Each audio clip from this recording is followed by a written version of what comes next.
Hello there.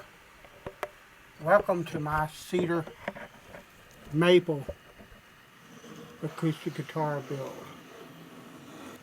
This wood has been in my shop for about 6 days now.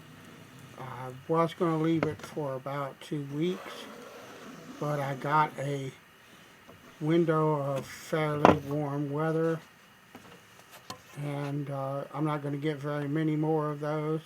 And the humidity in my shop or in my music room inside the house has been between 45 and 55% humidity for a while now, and so I thought I would take advantage of weather, because like I said, I'm probably not going to get many more days like this, and joint this top rather, so that I can join it. And what I've done is I've created a makeshift shooting board. A shooting board is something that luthiers use to do exactly what I'm doing. I'm truing up the edges of the top plate so that I can join them in the middle. And that is called jointing an edge. Oh yeah. It's not just a luthier term, it's a general woodworking term for gluing up panels, things like that. And what I'm doing, I'm shooting that joint with this hand plane, and then I'll hold it up to the light. And you see I've got my finger there, I'm making a mark, I'm going to hold it up again. And what I'm doing is I know that there's a spot there, this area particularly on this top is kind of proud and not straight. And so I marked where that starts, and I will mark where it ends, and then I'll take the plane and make a couple of light passes in that particular spot.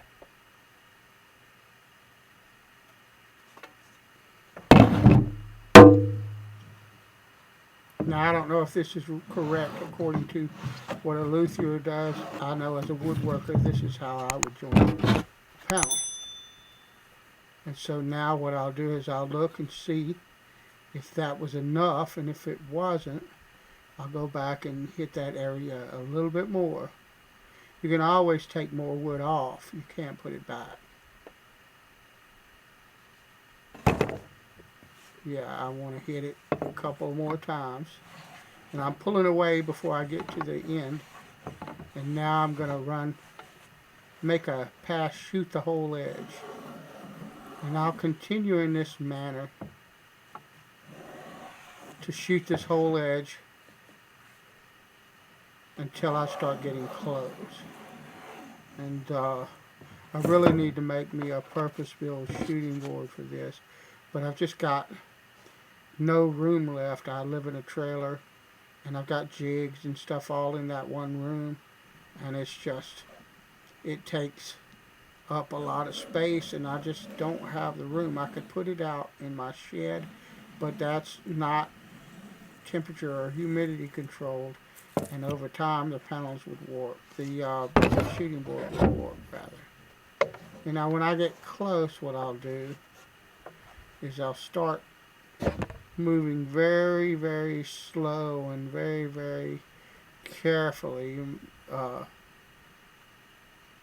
and kind of sort of sneak up on as perfect of a joint as I can possibly get. The idea is that there is no light at all showing through this joint. And this is the very first time that I have been able to successfully joint a very thin guitar top with a hand plane without resorting to sandpaper and a flat beam and all that. So I'm pretty happy with this. Alright, this is the top. And what I'm doing, I'm using Kathy Matsushita's method of joining a top. And what I'm going to do, I have a piece of wood here. It's 5/16, 6/16 somewhere in that range. Thick. I'm going to lay this in here like this. You see these nails, okay, that this is laying against. She uses a registration point down here. The last time I did this, I've done this 2 or 3 times, and I've never needed that, but that is her method. And so I thought that I would mention it. I'm gonna put that there to try to keep that from moving right now. And what I'm gonna do, I'm gonna drive some nails on this other side here.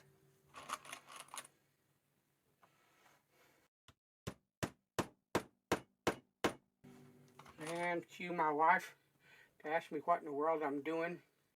I'm sure that'll come up. Maybe not. She knows that I'm doing a video. That doesn't mean that she'll be able to help herself.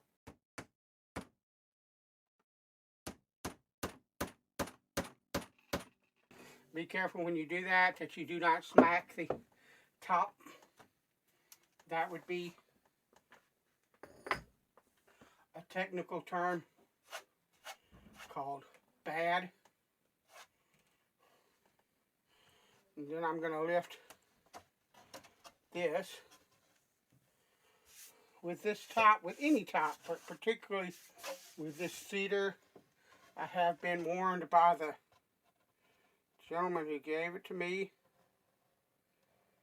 to make sure I have a clean bench, to make sure I have a clean workspace, because it is easily dented and scratched and all of that. So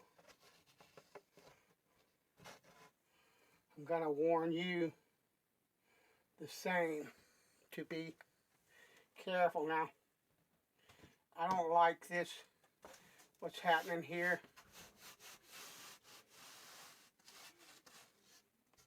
That's, Lord knows I don't want that to glue to my board here, so let's do that number there. We're gonna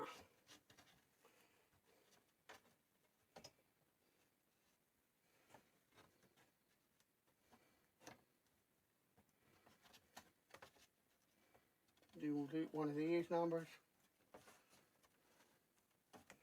and then I'm going to pull this out.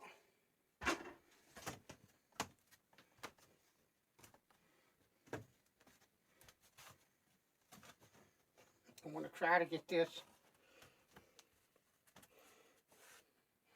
as even as possible.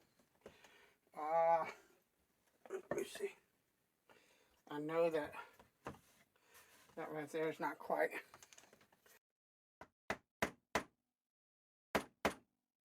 where it should be. I'm being really careful how I lay that hammer down.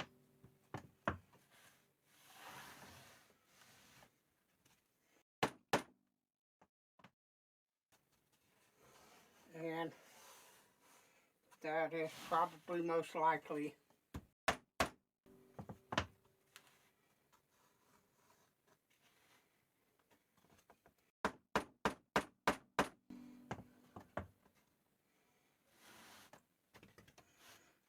most likely the best that I'm going to do.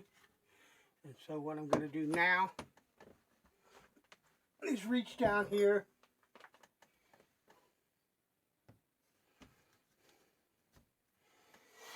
and get me, actually, what I want to do first, and yes, I know that looks pretty dangerous on cedar, but trust me, I'm being very, very careful.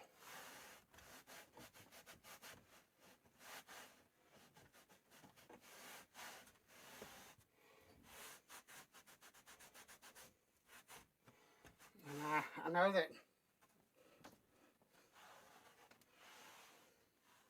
this seam is a little high here, but it'll come out, all come out in the wash. This top, all the woods in this build are absolutely gorgeous. He has marked up here 10. I don't know whether that means that he thinks that top is a 10 in his grading system or what. But that right there is gorgeous. Now hopefully I got all the glue out and it's not going to glue itself to the board here. That would also be another one of those technical terms called sucky if that happens. But we're going to let that set overnight. Then we'll come in sometime tomorrow or maybe even the next day, but probably tomorrow because I have issues with humidity. Right now I'm at 52% humidity, which should be just fine to glue this up, but I was at 42 I think earlier, and as my furnace continues to kick on and off, I'll go down to like 29, or it's possible that I will. I've done it in past winters. It just depends on how rough the winter is and whether or not, you know, I have to,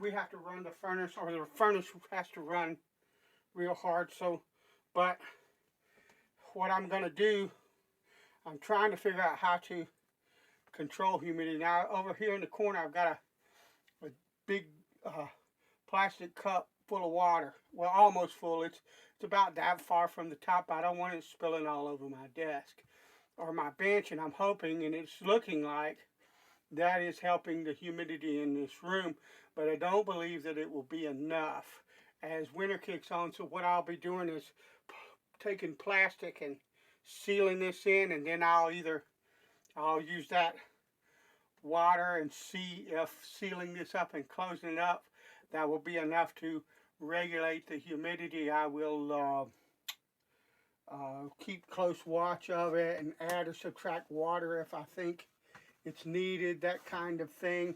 And yeah, I need to back that off of there, and all like that.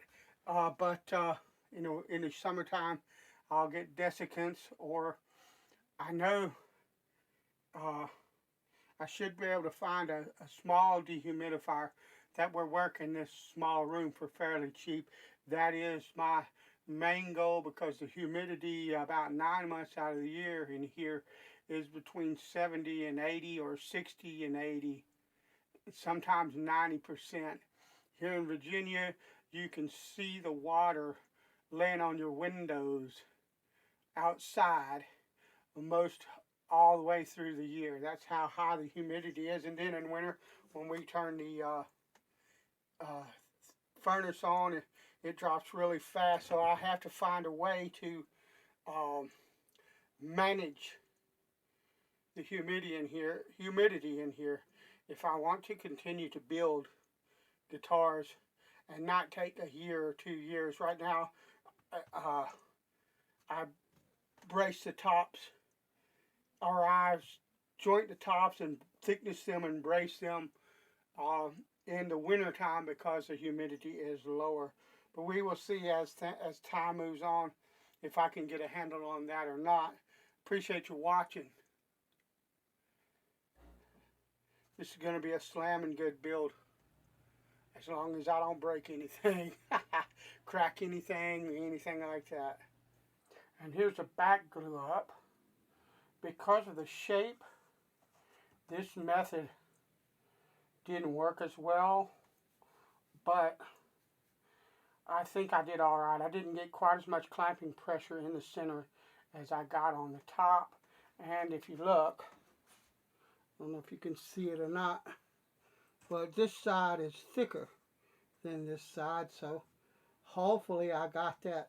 This is the back side, the inside of the back, so hopefully the show side is down, and hopefully I got that really nice and smooth and even on both sides of that joint. It looks like it is.